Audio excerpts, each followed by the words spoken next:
अभी तक जो राजनीतिक व्यवस्था है जो चल रहा है, खास करके देश में जो चल रहा है, उसमें पार्टियां ही अपना प्रत्याशी नामांकित करती हैं और वही जिनको वो नामांकित करती हैं वही चुनाव लड़ते हैं। ऐसे में जनता के सामने कोई विकल्प रहता ही नहीं। जनता के सामने उन्हीं प्रत्याशियों में से किसी को चुनना रहता है। तो ये जो स्थिति बनी हुई है देश में, उसका कारण यह है कि पार्टियां के पास इतनी जबरदस्त ताकत है कि वो जैसा चाहे वैसा करे। उनके ऊपर कोई कंट्रोल किसी का नहीं है। कोई आंतरिक देश में एक मिनट, अभी तक जो प्रक्रिया इस देश में चल रही है उसमें सभी राजनीतिक पार्टियां ही टिकट देती हैं और उसके टिकट देने के बाद जो प्रत्याशी लड़ते हैं उसी में से जनता को किसी एक को चुनना पड़ता है। इसमें इसका प्रभाव यह है कि प्रत्याशियों के ऊपर किसी भी प्रकार का नियंत्रण जनता का नहीं रहता है। इसलिए जनता की मजबूरी है कि उसमें से किसी एक को चुने।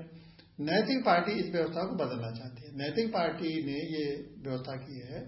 कि हम प्रत्याशी थोपेंगे नहीं, बल्कि जनता के बीच में जाके जगह जगह सभाएं करेंगे और सभाओं के माध्यम से कहेंगे कि जो क्षेत्र के जनसेवक हैं,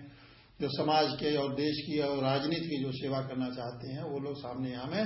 और चुनाव लड़ने के लिए अपने को प्रस्तुत करें। तो ऐसे में जब जगह जगह एक क्षेत्र में, एक विधानसभा क्षेत्र में 8-10 जगह भी ऐसी मीटिंग करके और जनता से ही आह्वान किया गया कि आप जनसेवकों को राजनीति में आप प्रस्तुत करिए, तो निश्चित रूप से बहुत सारे लोग उसमें आएंगे और कहेंगे कि हम इस क्षेत्र से चुनाव लड़ना चाहते हैं। तो उनमें से जो लोग आएंगे, उनमें से जो अच्छे लोग हों, जो ईमानदार हों और जो जन सेवा में जिनके अनुभव है या वास्तव में जो जनता की सेवा करना चाहते हैं, वो सत्ता का भोग के लिए राजनीति नहीं आना चाहते हैं बल्कि जनता की सेवा करना चाहते हैं,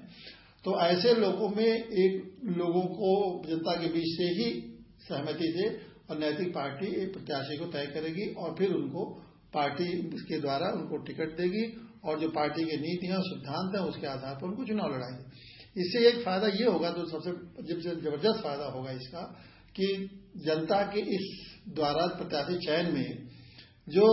अपराधी प्रकृति के लोग हैं, जो भ्रष्ट लोग हैं, उनकी सारी पोलें खुल जाएंगी और लोग जनता ही जान जाएगी कि इनको ये भ्रष्ट है, अपराधी है। तो नैतिक पार्टी भी ऐसे लोगों को किसी तरह से उनको अपने टिकट देकर उनको चुनाव नहीं लड़ाएगी। तो एक तरह से स्क्रीनिंग जो है पार्टी के प्रत्याशियों की जनता के बीच में से ही हो जाएगी और जनता के बीच की जो स्क्रीनिंग होगी तो निश्चित रूप से जो प्रत्याशी उभर के आएगा उसको अगर नैतिक पार्टी टिकट देकर लड़ाएगी तो निश्चित रूप से एक अच्छा उम्मीदवार होगा। और एक विकल्प है, सारी पार्टियां जो टिकट देती हैं अभी सभी अपने बूते देती हैं, तो एक नैतिक पार्टी एक विकल्प प्रस्तुत कर रही है ताकि जनता को एक अच्छा उम्मीदवार मिल सके।